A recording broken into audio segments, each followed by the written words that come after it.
Thanks, Rajesh. Thanks, Shahanas. Sanket, cool. Okay, so I am going to start sharing my screen now.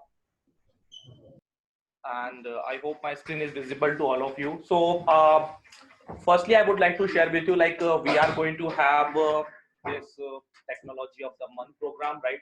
So, as you know, we are going to have multiple. One side, only this side.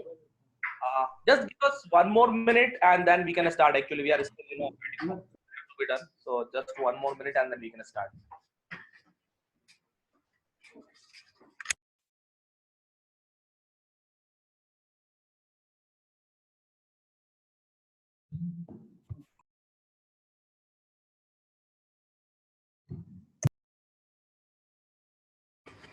Okay, so now it seems we can start with the session. So yeah, what I was saying, we are going to have this technology of the month, which is data science and machine learning, to be delivered in 5 sessions this month. And in these 5 sessions, we are going to cover like mostly basic concepts only. Like no one can explain everything about any topic in 5 hours, right?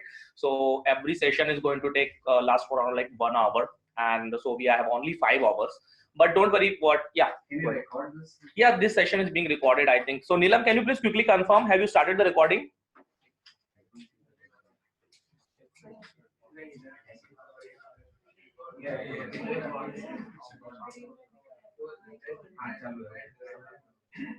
Yeah, she said yes. Okay, thank you. Yeah, so this session is being recorded. So what I was saying that this month, we are going to cover some introductory concepts related to data science and machine learning. In future, maybe we can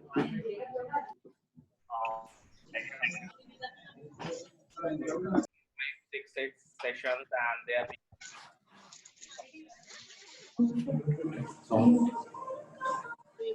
You're not audible, Hemant. Am I audible now? Yes. Maybe I should stand near the speaker. Maybe okay. So yeah, what I was saying that so in this.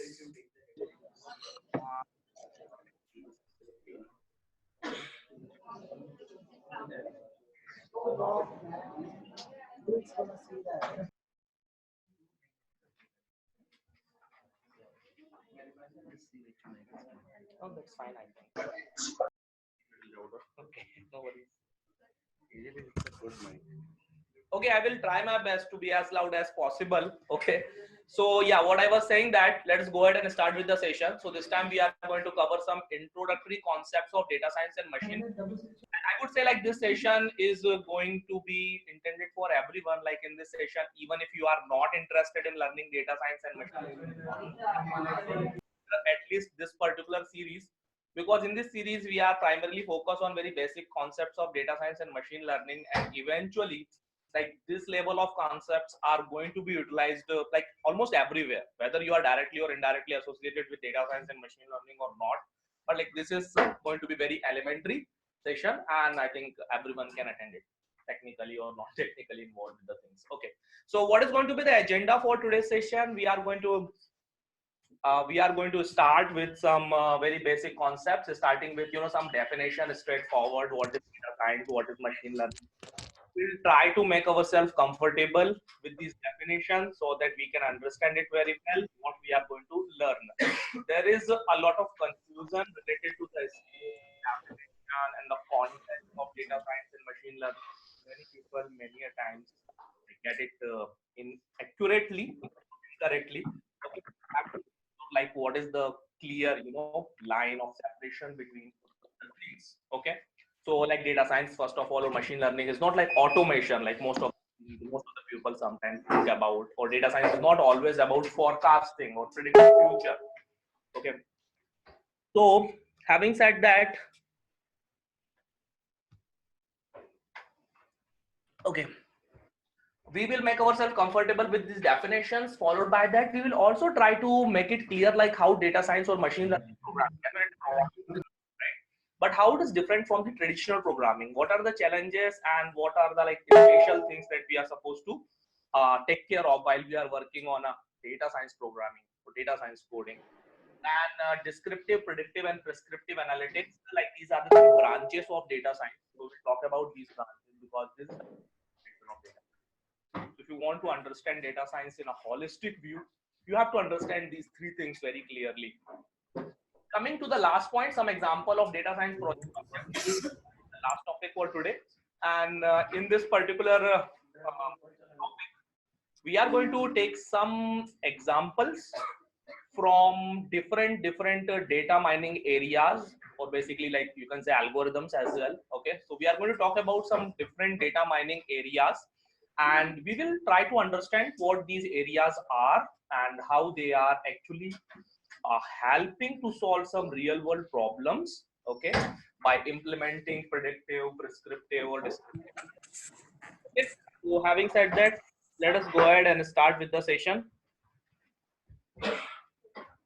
Okay, what is data science? So I think many of you who have already started, learning something about data science, you all must have come across, this type of basic definitions of data science and machine learning.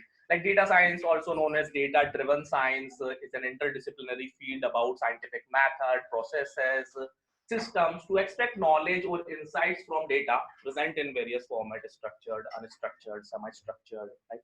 But what do we understand from this? Okay, so basically there are two things, okay, data and science. So we have to like understand them very well. So data can be present in any format, like everywhere we have data and everything is generating data from our real life to like professional life, corporate life, industrial things. We see data everywhere. But nowadays I think like I myself face it very, I feel it very challenging to organize my own personal data. Like I'm taking backup of the time in my hard disk and my pen drive, right? Sometimes my hard disk is getting crashed, so I'm taking backup to the cloud, right? So we are not able to manage our own personal data and think about the corporate and the industry, right? How they are, like, how really challenging for them. But that is not the problem we are concerned about. That is the problem of big data, guys. Okay. So what we are concerned about is what to do with that data. Okay. So we have a lot of data for us, like memory, maybe it is some documents and all. We are not going to like read them. We are not going to use them on a daily basis. What about the corporates and others? They are not going to skip that. Okay, because data has got their business sense. Okay, that's why data is, we have got data, we have got historical data, let's just get rid of it. They cannot say that. If they have got historical data, they have got a lot of historical trend, and trend is something which can be utilized to forecast future. Okay, to make our strategies, to make the decision in such a way that they are going to directly or indirectly impact your outcomes. So that is why like personal data is way different than industrial data or corporates. Okay, especially they cannot discard their data, so they have to do what? They have to apply analytics. So what is analytics? They want to understand their data, and using that data they want to little bit make sense out of it. They want to understand it. They want to make their decision making process based on the trends present in the data. So what do we do in data science? Data can be present in any format. We take that data and we try to make sense out of it. Why? Because we want to get the insights, we want to get the knowledge out of data. How to get that knowledge? There comes science. What is science? Can be presented in any format. I'm using my computer, I'm using a programming language, I'm using a domain knowledge, I'm using a scientific process, maybe I'm using an algorithm, I'm using a statistical technique. So I can use anything. Science can be present in any format. I'm using science present in any format to extract the knowledge or insight out of data. That is data science. Okay. Now, you might be having a question like how it is different from than traditional analytics. Okay, little bit traditional analytics is also going to do little bit same thing, right? Like those who are from maybe business intelligence background, okay, they can argue this question. So in business intelligence, what do? We do nothing but perform descriptive analytics. Okay, I will come to that point. Okay, so don't worry. But business intelligence is also nothing but a part of data, and a stream of data science. So we cannot say that business intelligence is something else. Business intelligence is also an stream of data science, because there we are performing what? Descriptive analytics. descriptive analytics is not like something out of data science. That is also a data science. We are like trying to understand what is happening or what has happened. That is descriptive analytics that we do with the help of business intelligence by drawing, maybe different type of plots, charts, distribution plot, right? So that is descriptive analytics. So now most of the time you have seen like this type of Venn diagram that is quite common. People use different type of Venn diagram to. I found this particular Venn diagram quite because this is main aim of that is complex and employ them to solve data science problem. First one is mathematics and statistics. Of course, like data science, we need predictive analytics, streams of. They are nothing beyond without. Hemant, sorry, but you're not audible. It looks like you have been moved away from the mic. Okay. Am I audible now? Am I audible now? Voice Yes, is breaking a lot. this is better. But you're still feeble, Hemant. Maybe I should keep it with. Is it possible if you have a headset, can you please make use of it?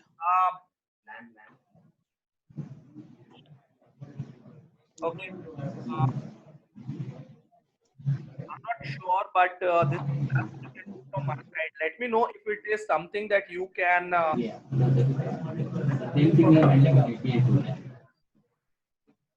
Correct it. And it's a kind request. Others, please go on mute.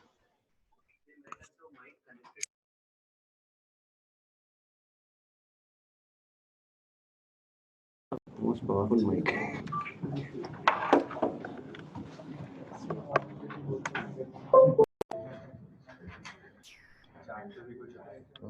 CM Tech.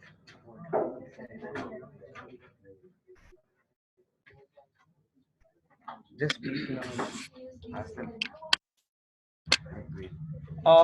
Hello, am I audible now? Yes.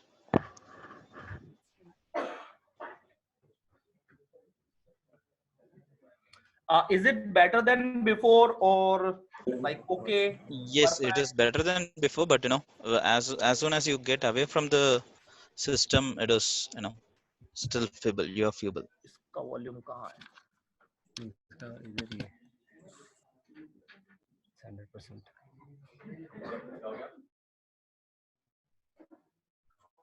Why don't you connect Bluetooth headset with your laptop?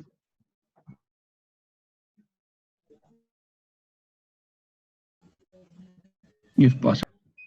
Remote access से other से lock करना है. Oh, full है.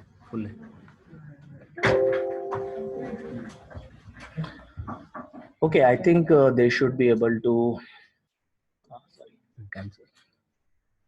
नहीं उसका ये भी change करो ना आपने तो माइक्रोफोन चेंज किया स्पीकर इसमें डाल दो. स्पीकर का इसमें है इसमें. रूम से स्पीकर चेंज करो इसमें है ना. This is the one. Now they will be audible. He has problem is Okay, he's not audible. so I think let's resume the session now. And may I have a quick confirmation from the remote locations? Am I audible enough? Yeah, you're audible now. Okay, perfect. Thanks, JP. Okay, so I think we can go ahead and continue with the session.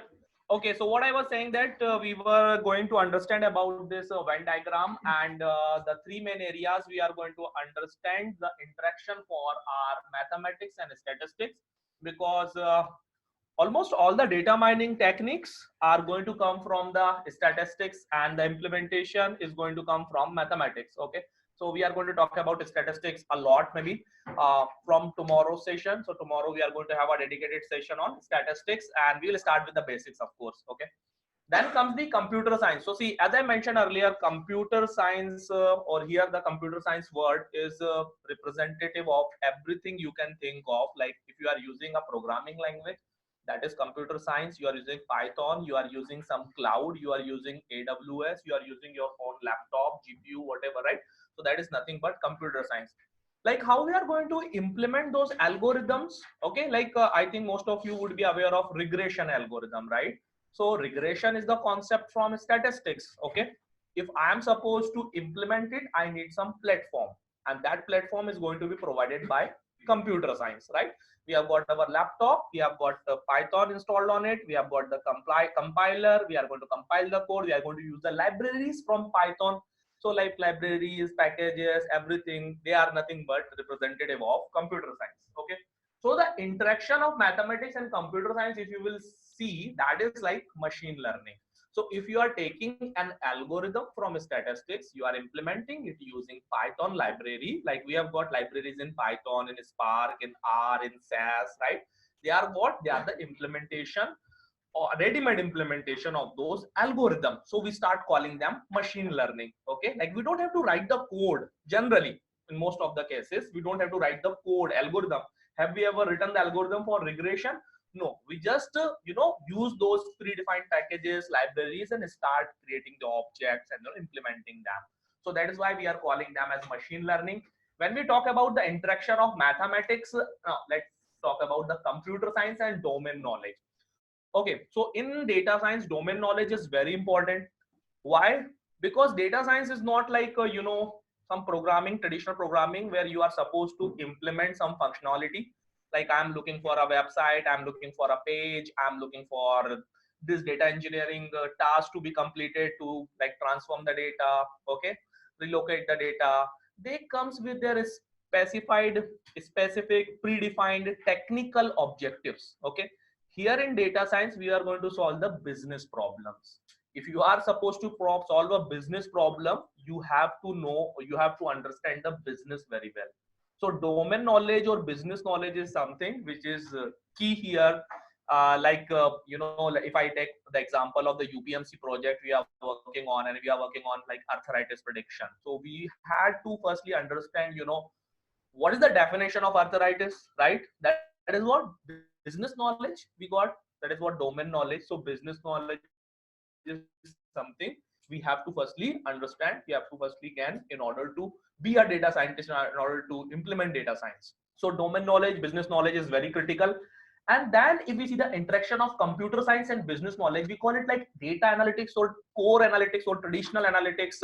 That is what which is present from maybe decades, and people are doing that. Like core data analysts, they are present from decades, right? Their core data analyst job is there from quite a long time. So what they are doing, they are like maybe subject matter expert, or with the help of subject matter experts, okay, they are little bit technical, sorry, not little bit, they are very much technical. And what they are doing, they are trying to get some business important metrics, KPIs, some measures, okay, that business is interested in.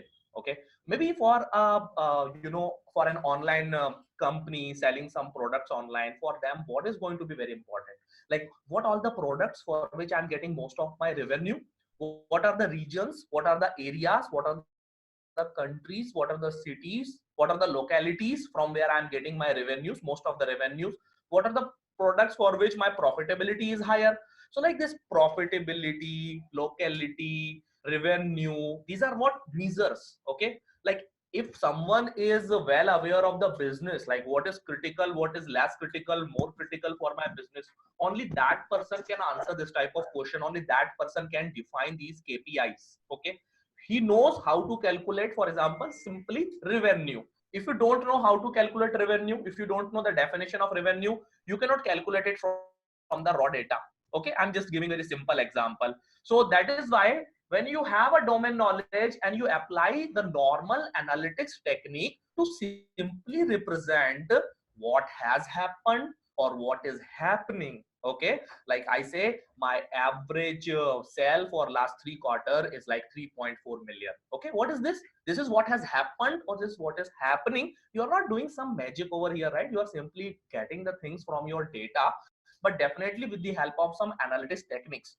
Like you will be using some central tendencies, mean, mode, median. You will be maybe implementing some, you will be showing some deviation, maybe using a standard deviation, variance, correlation. These are the descriptive analytics measures. So you are using these measures to simply showcase what has happened or what is happening.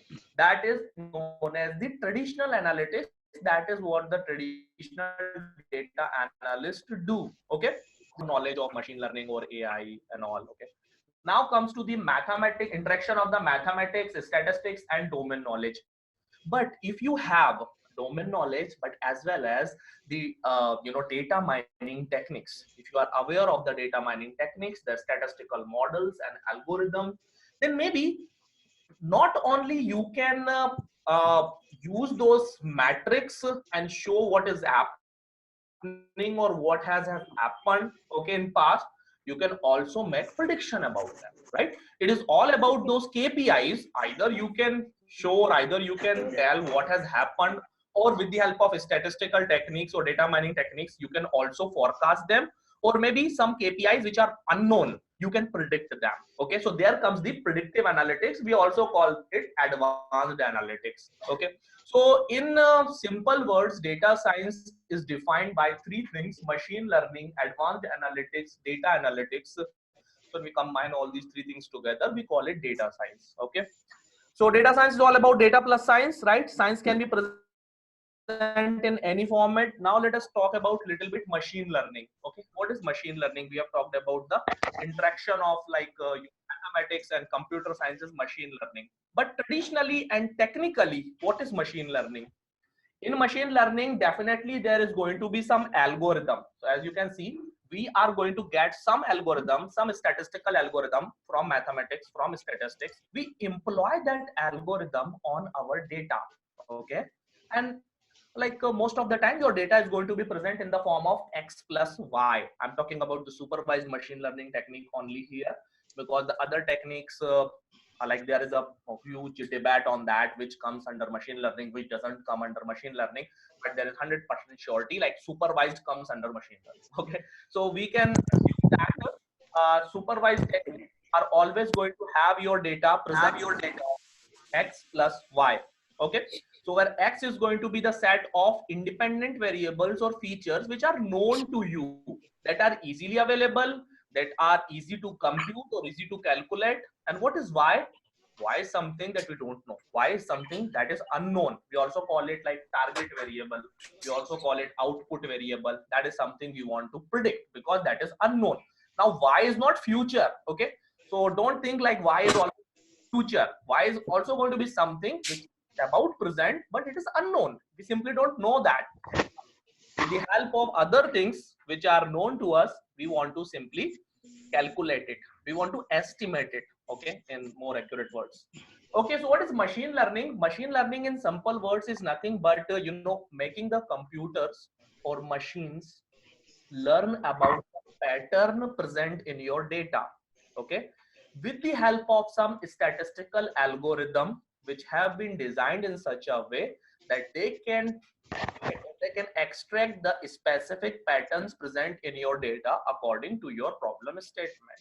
Okay, that is what machine learning is. We are simply trying to make the computers or programs. What is computer? What is machine? By machine or computers, we mean nothing but programs, computer programs. Now, the most important thing to understand over here is without being explicitly programmed. Okay, like if I have to solve a problem where y is not known and all the x1, x2, x3, x4 are known, I can maybe simply write a program like if x1 is this and x2 is this and x3 is this, then y value is 1.2. If x1 is this, x2 is this, x3 is this, then y value is 3.4. If I'm writing it in that way using like typical control structure, and I am able to get 100% accuracy, okay, I'm able to get the perfect value of y. That is not machine learning. Okay, so that is what we call it explicit programming. Okay, you are explicitly programming something based on control structure. That is not machine learning. And also, if any problem is there that you can solve using explicit programming, please don't unnecessarily try to solve it using machine learning. Okay, so both the things are there. Definitely machine learning cannot beat explicit programming wherever the things are possible to be solved using traditional programming, using explicit programming. And whenever explicit programming cannot solve anything, we are going to get help of machine learning. But machine learning is not going to give you the guarantee of 100% accurate result. That is the thing we have to, that is the compromise we have to understand. Okay, machine learning, you cannot expect 100% accuracy, right? Where in case of explicit programming, definitely, if it is a rule driven, you can decode that rule and you can decode it in the form of control structure. So that is the difference between explicit programming. So anything which can be solved using explicit programming should not be solved using machine learning. Just because I want to explore machine learning, I should not do that. Okay, so we are going to make use of mathematical and statistical algorithm. Now we know what is X, what is Y. Now we are going to talk about this very interesting formula, Y is equal to fx of E. Okay, so for that, let me draw something. Okay, and I request all of you to please be on mute, so that I'm going to use a board over here, so my board can be visible to all of you. I'm not sure why it is not like coming in on big screen. Hemant, it's all good. You're visible and the screen is visible. Thank Okay, you. perfect. No, I made it here. Okay, that's fine. Okay, so I think those who are seeing it over here. Okay. Okay. So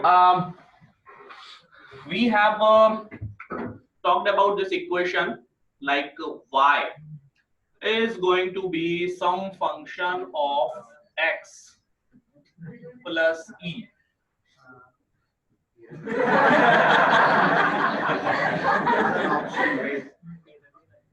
Mirror. Go to settings. Settings. Video settings.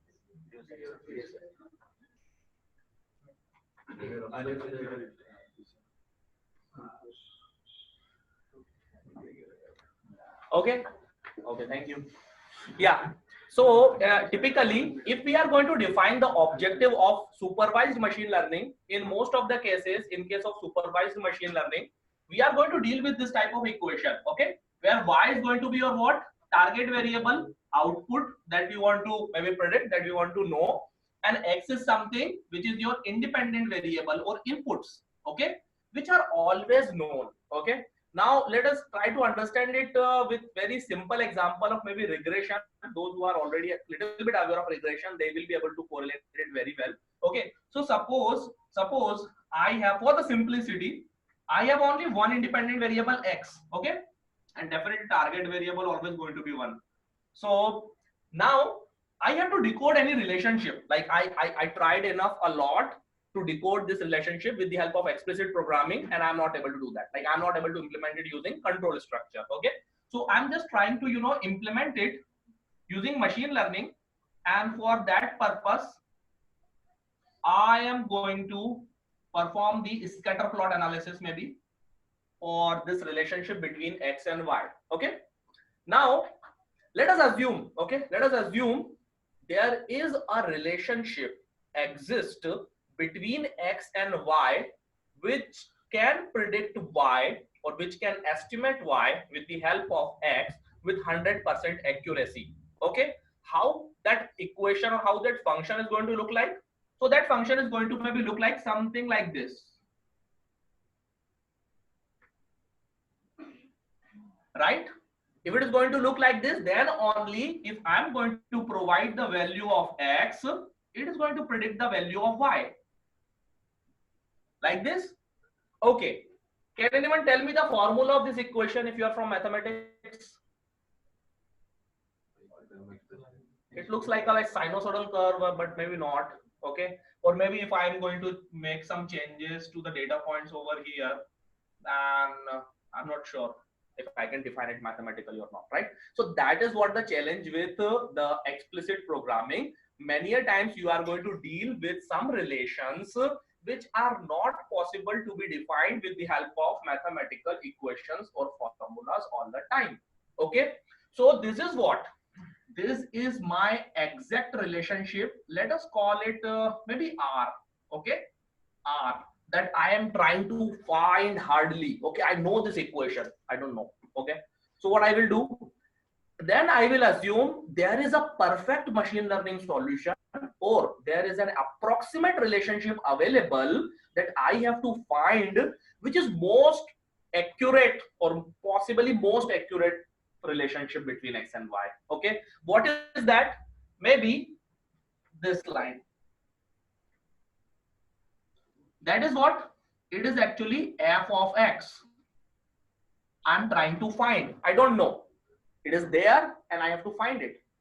Now, if I try to understand the difference between these two, then what I can say R of X is actually f of X with some error. We call it like irreducible error. Okay.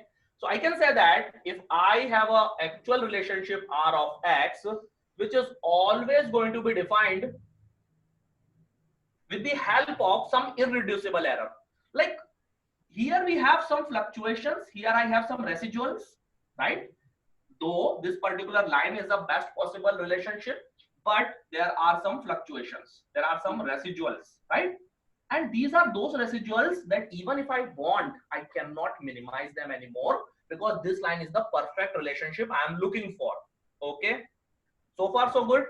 Now my objective of machine learning is what? To find this, because I cannot find this even if I want. Okay, so what I will say, suppose what I am trying to do, I am trying to find maybe various linear regression line like this, little bit, you know, above and beyond that. Okay, so I am trying to find this, and let us say this is defined by f gap of X. We call this estimated function of the true target function. So this estimated function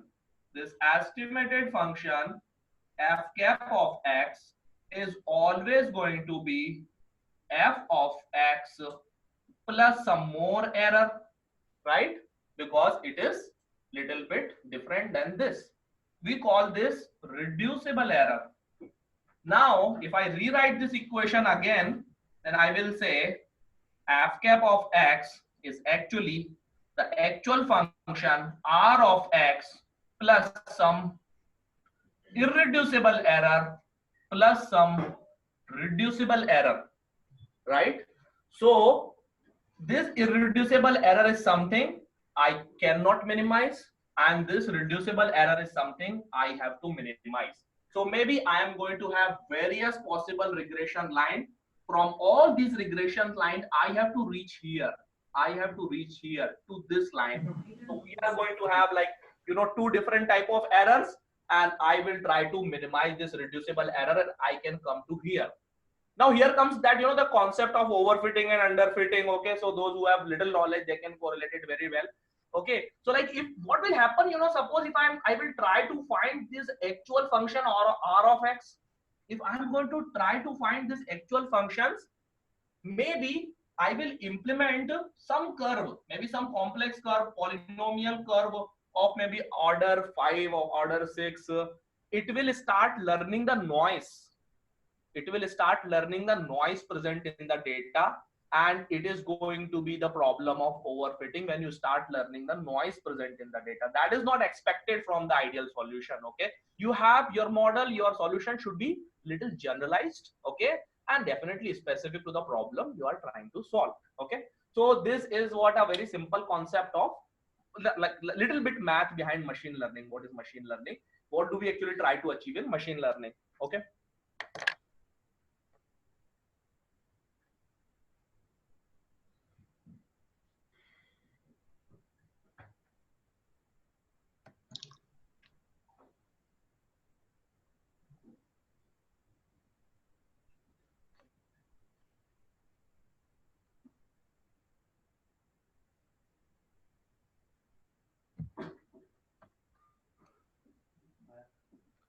Actually, I have to share it now again.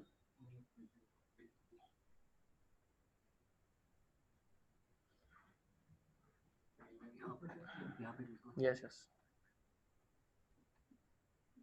Hemant, one question. Yeah, please go ahead. Sorry, I actually didn't announce that. You can feel free to ask your questions in between. Yeah, the example you shown, I'm just thinking if there are multiple lines, let's say y equal to mx plus c for multiple points, and if we take the average, does it fulfill our purpose? I mean, I'm not sure. I'm very new to this new technology. No, that's fine. But can you please repeat your question again? For what you want to take the average? Okay, you have multiple points. They are making a curve. Uh-huh. So I can simplify this is y equal to mx plus c. There is a linear regression. Right.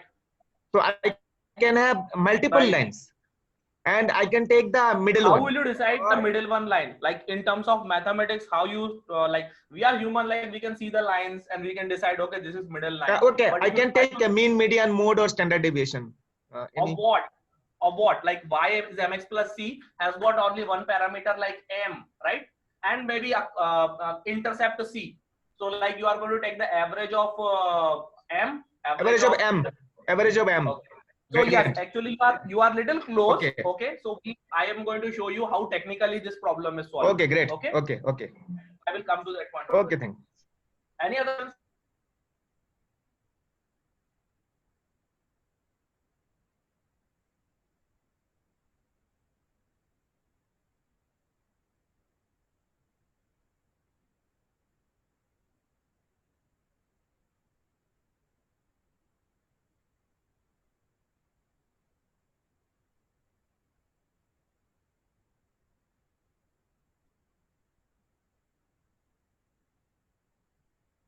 Simple or complex logic, right? It is technology driven.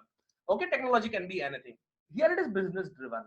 No matter how good you are at Python programming, no matter how good you are in R programming, if you don't understand the business problem, you cannot solve data science problem. Okay, so you should not think that if I'm going to learn Python, I will become data scientist. Okay, so that is not the case. Okay, so in different projects, you will maybe have to use different programming languages. Okay, so sometimes you'll have to work in R, Spark, Python. So programming languages, technologies, platform can change, but you will have to like make your business oriented mindset. Whenever you are solving a problem, you have to have business oriented mindset. Clear and predefined objective versus undefined and impractical goals. Okay, whenever you are working on a typical development project, software development project, you are always going to have a very clear and predefined objective, right? Like client is going to say, I'm looking for this, I want a text box here, I want an image here, I want like on this page, I want to see my output over here. Like you're always going to deal with the predefined and clear objective. In case of data science, in data science projects that I have come across, number one, many a times client don't know what they want to do because everyone else is using data science. I have to use data science. Okay, so let us hire some data scientists and do some cool stuff. Okay, that is the first scenario. So when data scientists are going to join their team and they are going to see, oh, what am I supposed to do? And that is your job. You have to find what you have to do. So we don't know, right? So no clear objective. So most of the time, in like cases like FPG, yeah, I was coming to that only. Okay, they don't have any vision. Okay, what we have to do? The second one is let us say they have vision. Okay, sometimes they have vision. Sometimes we deal with good people. So they are expecting something like magic. Okay, you are a magician. Okay, you are not data scientist. You are a magician. So this is my one bucket of data. Take it this and give me something like rocket science. Okay, so like I don't have sufficient data. I don't have trends present in my data, but it is expected from you that you are going to bring something great, okay, out of that data. So expectation mismatch and not a clear objective, no definition, clear definition of the project goals. This is not going to happen in like a typical development project, but in data science, this is very common problem. So you have to you have to be ready for all the criticism, okay, and politics sometimes, okay, because you have to deal with that, okay. Short implementation versus uncertainty of outcome. So even though somehow you have defined your project objective, okay, let's do with that. Okay, what happens at the end of the day? You don't know if I'm able to deliver it or not. Okay, so most of the times you are going to deal with a lot of hurdles. You are going to start with some algorithm. You say, oh, it is not working. Okay, the data is not showing the trend. Should I like get some trend? Should I introduce some trend from my side? I can't do that, right? So many a times, like when you have maybe clear objective, most of the time it is also a very common case. like at the end of the day, you are not sure if I'm going to deliver it or not with all the surety, with all the confidence.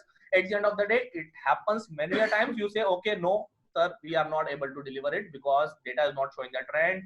We have tried all the algorithms, nothing is working out. Sorry. Okay, so most of that, many of the cases, I've seen many cases from my friends, from my colleagues, the projects, the projects are started, and over the period of 3 months, 6 months, the projects are scrapped. Okay, so scrapping project is also very common problem in the areas of machine learning, data science. Okay. Versus like typical IT implementation, we know what we have to implement. We have got the functionalities, right, in typical IT development, and we have to deliver those functionalities. We can do that. Data trend independent versus insufficient data in trend. So I think we just talked about it, right? So many a times it is going to happen. You don't have sufficient data, or if you have data, your data is not, showing any trend. Like if I'm supposed to prove something, I'm supposed to prove any hypothesis, like there is a positive relationship between these two things, there is a negative relationship between these two things, then there should be that relationship. Then I can prove that, right? So I cannot bring that relationship. I cannot enforce that relationship to prove that. Okay. So most of the time it happens that you are supposed to explain the technical challenges to non-technical people. Okay. So you are going to see how should I define my problem? How should I explain my problem to these guys, like business users, clients? Many times they don't understand the technical things. If you are going to draw this type of diagrams and see, there is no correlation. My line is like that, or my data points are like that. They're not going to understand that. So it is also one of the very common challenge that you are supposed to be a good interpreter. You are supposed to be good in communication skill, and you talk in the language of business people, so that in the easiest possible way you can explain the problems without using any technicality. Okay, so that is also another challenge. Any questions maybe so far? Anything before we proceed further? And guys, from Hyderabad and Bangalore and Pune, please feel free to interrupt me in between. Okay. Okay, so now I'm coming to complete the definition of data science that we have started with. And I said in data science, we are going to talk about 3 different types of analytics: descriptive analytics, predictive analytics, and prescriptive analytics. Okay. So descriptive analytics is something that we call as typical analytics or typical data analyst or business analysis, where we are supposed to answer the questions like what has happened. Okay, we are trying to answer the questions what has happened. Now we can answer the questions definitely with the help of some measures, with the help of some business KPI, like the revenue in the last quarter was this much. The standard deviation across all the 5 different regions in revenue was this much, right? This particular product has got the maximum revenue. Please listen what terms I'm using. I'm using maximum, I'm using standard deviation, I'm using average. Okay, what these are? These are the summarized statistical measures, right? Mean, mode, median, standard deviation, variance. Okay, in descriptive analytics you are going to do that only. Okay, you know your data, you have your past data, you will apply these summary metrics, you are going to apply these statistical measures, and you are going to get the summary out of your data. Okay, so let me give you a very quick example. Okay, okay, Jen is asking me, okay, Hemant, can you please give me a report using which I can come to know maybe how much time our associates are spending in learning new things every week. Okay, something like that. Okay, so maybe what I will do, I will have to have the your history of your internet browsing and all this, right? So I somehow I get that. Okay, and I start analyzing that. And for each and every individual, suppose I got the data, okay, like Rohit has spent 3 hours in 1 week, Anirudh has spent only 30 minutes. Okay, so for each and every associate, I have got this data. How much time you have spent in learning new things last week? Okay, what I will do, okay, I'm very happy, I've got the done complete, I got the done work done, and I will share that report of maybe 100, 200 associates and share it with Jen. Please get this report. Please see this report of 100 associates. I've got the details of each and every person. Is she going to be happy? What should I do with this 100 report of 100 associates?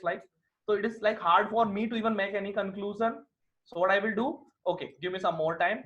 I will get some, summary stats. So I will say, okay, on an average in our company, everyone has spent 1.5 hours in learning new thing last week. Okay, then I will go to Jen. Okay, 1.5 is the average hour across all the associates. This time might be she will be okay. Okay, yes, now it makes sense. Okay, but is it the complete answer? No, because like many people like Anirudh can get the advantage of it. Like he has spent only 30 minutes, but still, we are saying, okay, he has spent 1.5 hours, and like Rohit is going to be very irritated. Like I have spent 3 hours, man. Okay, so we will use the center of measurement, center of measurement of dispersion as well. Okay, so maybe I will bucket my data. I will divide the associates in the group. For each and every group, I will calculate the central tendency. Maybe across the associates, I will calculate the standard deviation. So I am supposed to utilize all these techniques to give the relevant and accurate informations to my clients. That is what we do in descriptive analytics. Okay. Next is the predictive analytics. So predictive analytics is something that we all are mostly aware of. Okay, like making prediction using data science. Now, what is predictive analytics? Predictive analytics is definitely going to answer this question: what can happen in future? Okay, descriptive analytics, what has happened in past. Predictive analytics, what can happen in future. And this is where we are going to use machine learning. Okay, and it is like predicting the unknown. Now, unknown is not always going to be future. Okay, like if I am supposed to calculate something which is not known, but it is about present. Okay, so maybe if if someone is having fever, I don't know what type of fever it is. It can be dengue, it can be malaria, it can be typhoid, whatever, right? So what doctors are going to do, is it about future? No, it is about present only, right? What they will do, they will ask you to maybe get your blood checkup done based on the composition of your blood, based on the some involvement or presence of some external elements in your blood, and what they are going to make now this decision. Okay, this seems to be malaria, this seems to be typhoid, this seems to be whatever. Okay, so what is this? This is predictive analytics, knowing something which is unknown with the help of others which are known. Okay, so prediction is not always about future, it is simply knowing the unknowns. Now comes the prescriptive analytics. What is prescriptive analytics? Prescriptive analytics is like the tagline of Axion. Yeah, driving outcomes through actions. Okay, so prescriptive analytics is prescribing the actions to drive the future outcomes. Okay, like what actions you are supposed to take today in order to get the best possible outcome tomorrow. Okay, so prescriptive analytics or some very simple examples of prescriptive analytics can be, okay, as in I have got a website. I'm the owner of a website, and I have got like 10 different products on my websites, and I have got maybe 1,000 different users. Okay, using prescriptive analytics, I can maybe analyze the interest and non-interest of those users. According to their interest, I can make some recommendations, some customized recommendations to my users, so that my users will get the recommendation and they can now buy those products. So what I'm doing, I'm taking an action, I'm making the recommendation. Okay, and what is the outcome? In future, they can buy that product. So that is what prescriptive analytics, prescribing something to the users or prescribing some actions basically which can drive some outcomes in future. That is prescriptive. So data science is combination of these three. So like if you are using descriptive analytics, that is also a stream of data science. If you are using predictive analytics, if you are using prescriptive analytics, all these are data science, right? So any questions so far from anyone? Prescriptive is based on trend. Prescriptive can be based on trend. Definitely the trend is everywhere, right? So without trend, there is no data science. That's why I like mentioned it very clear. Like using trend only, we are going to make the prediction, and using trend only, we are going to make the prescription, right? So trend is definitely going to be there, but the methods are going to be different. How you are going to read the trend, right? So maybe for a recommendation model, we are going to be more interested in your past actions, right? But in case of maybe regression analysis, we are going to be more interested in the correlated, features and so trend is going to be there. We have to understand what trend we have to analyze. Okay, so the last slide for today, and this is going to take some examples of some of the very common machine learning algorithms or statistical algorithms. So we discussed a little bit about regression analysis. So what is regression analysis? Regression analysis is finding and defining the relationship between dependent variable and one or more independent variable like x and y. X is the set of independent variable, y is dependent variable. So regression is not only finding the relationship, but defining that in the form of some mathematical equation or formula. If you can define that relationship, like this looks like an equation of line. This looks like an equation of polynomial. This looks like an equation of like logistic curve, right? So regression is always going to make some assumption. We are going to approximate the relationship and we will say it looks like some predefined relationship in mathematics. So regression is always going to make some assumption, and that's why regression is a parametric approach. Okay, what is parametric, non-parametric? Maybe we'll talk about that as well in future. Okay, but it is like based on some mathematical equation. So whenever you are going to define the relationship with the help of mathematical equation, we call it regression. And because in regression your target variable y is going to be a continuous random variable, like continuous random number, okay, numeric things. Okay, you are going to have 1.23, 2.45. If your target variable is like this, that means it is regression. Okay, classification analysis, when something you are trying to predict is categorical in nature, non-numeric thing, we call it classification problem. Okay, like example I was giving earlier, the type of fever. What is type of fever? I have fixed 4 or 5 categories. It can be malaria, it can be typhoid, it can be dengue. Okay, so I have like 4 or 5 different unique and fixed set of values that I have to predict. Either it can be this, finite set of categorical value. Here we are not talking about continuous values, right? These are categorical value. So when something you are trying to predict is categorical, that is known as classification problem. Okay, and then comes outlier analysis. So outlier analysis has got many algorithms basically with the help of which we implement outlier analysis. But very common example, can be from Google Gmail. Okay, so I think most of you has observed this before. Whenever you are trying to access Gmail from some different machine, okay, like you are using your office machine or your friend's mobile, maybe it is going to ask you some additional security question, right? Like it is going to send you a text, maybe if it is going to maybe send you a pop-up window of number in your personal device that is registered already, and you are supposed to log in that number, right? So why it is taking that extra step? Because they have implemented an outlier analysis algorithm, simple outlier analysis algorithm, to distinguish between your personal devices and other devices using your IP address, using your MAC address, right? So they try to make a difference between these things. So whenever they know, okay, you are logging in from some machine that is quite frequent, that is not outlier, it allows you. But whenever you are logging in from some other machine, which is an outlier, it asks you for a additional security question. Okay, then association analysis, very simple, like we all do a lot of online shopping, and like Amazon, Flipkart, whenever you are buying something, like you're buying a mobile, it is making recommendation, why don't you buy a headphone as well? So like 10 people or many people who have bought mobile, they have also bought a headphone. Many people who have bought a mobile, they have also bought this scratch guard, right? So this type of recommendations we get. So what is this? They are not but recommendation models, which are also known as which are based on the concept of association analysis.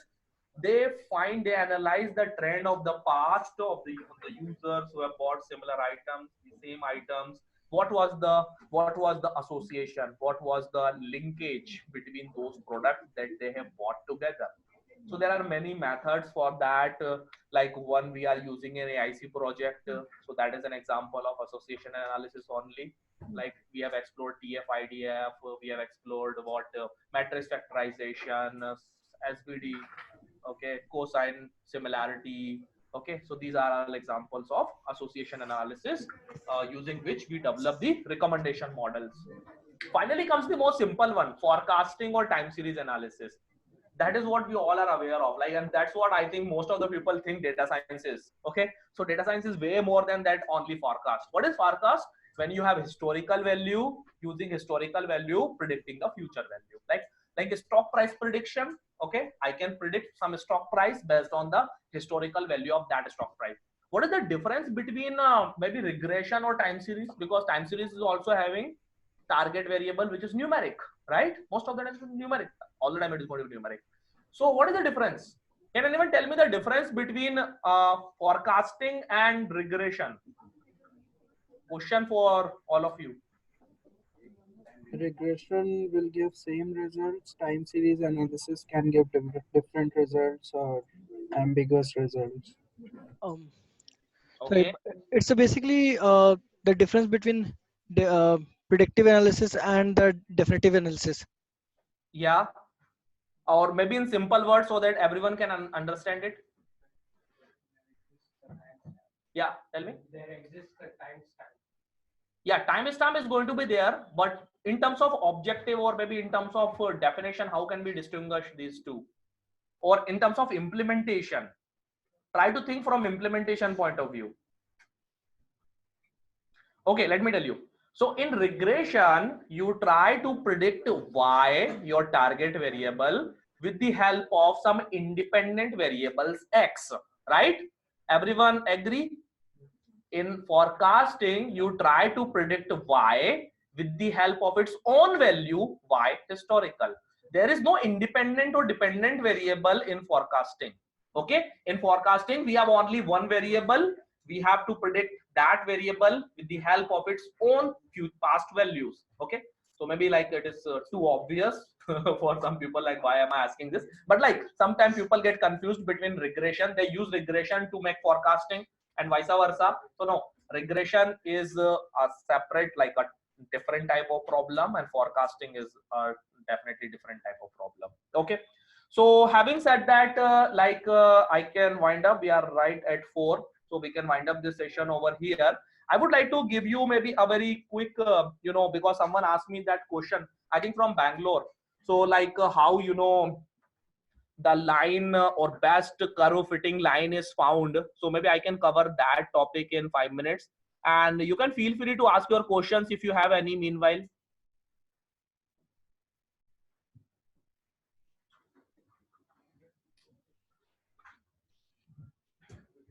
Okay. I hope this board is visible to all of you.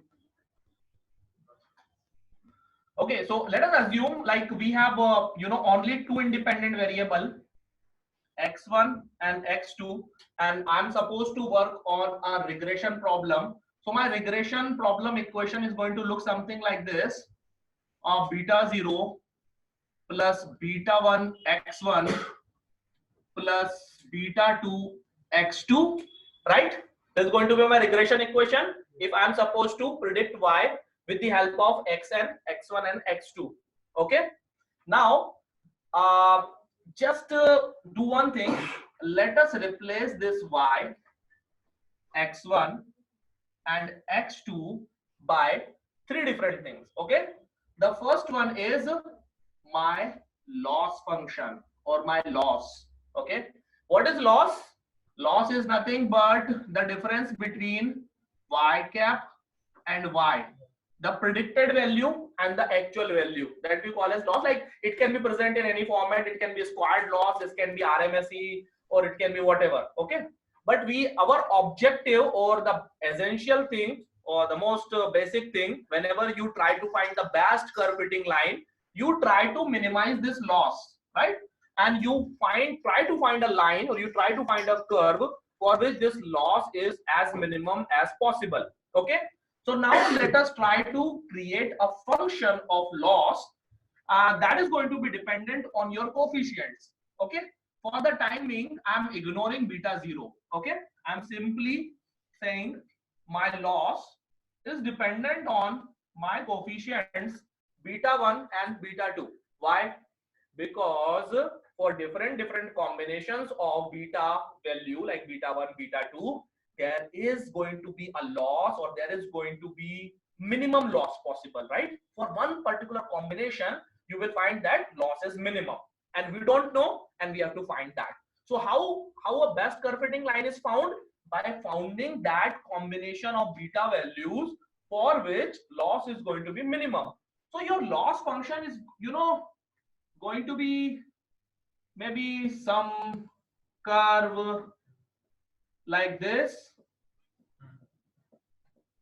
okay, where this is our minima, okay. We call it like global minima, local minima. Okay, suppose like I'm not sure if you can imagine it in 3-dimensional world. Okay, so like with the help of beta 1 and beta 2, it's like a plane, but not a straight plane. It is a like curve. It is present in the form of curve, and at one time this curve is like going in down. It's going down. Like so here we have minimum loss on y-axis. We can see it. So here we have minimum loss. So if I try to like project it in a 2-dimensional plane, then this is going to look like this to you. Okay, this loss. Here we have global minima, here we have local minima. So what we are going to do, we are supposed to reach to this global minima with the help of these beta coefficients. What I'm going to do is, I know my loss function. I'm going to, this is my loss function defined by some equation. Okay, I'm going to take the derivative of this loss function with respect to my beta coefficients, like beta 1, beta 2. You with the help of, like, do you remember the concept of minima, finding the minima, right? So that's the same thing. Okay, we take the derivative and we observe the sign. Okay, we check the sign if we are going in positive direction or negative direction. So if my derivative is coming positive, that means my loss is increasing. If it is coming negative, my loss is decreasing. Accordingly, suppose if you are randomly starting from here, okay, you will find direction. Okay, so eventually you are supposed to reach over here by trying different values or combinations of beta. So ultimately you will get the value of beta 1 and beta 2. Once you have the value of beta 1 and beta 2, you have got what? Your line, because your line is defined by what?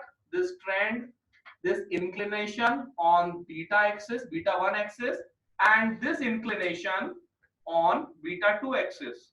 If you know beta 1 and beta 2 or maybe beta 0 value, you can get this line using the formula beta 0, beta 1x, beta 2x. So I'm not sure who asked this question, but please may I have a quick confirmation if your question is clear now? Yeah. It looks like that you took all the gradients and sum up of that.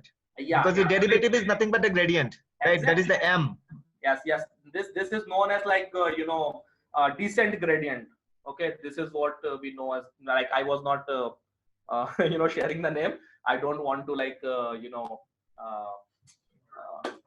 no, actually if I will say, okay, I'm explaining gradient descent, maybe some of people will think, okay, it is a super complex thing. Okay, I'm not sure. So it's a very simple concept, and you are absolutely right. It is known as gradient, and this problem is known as gradient descent.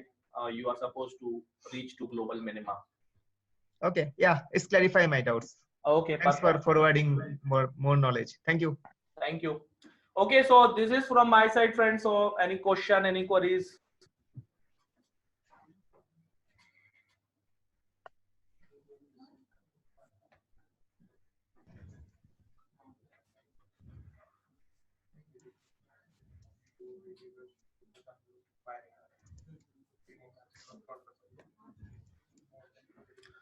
Okay, so we can call it for the day. Thanks for attending the session. We are going to see each other again tomorrow at the same time, 3 o'clock. Okay, thank you.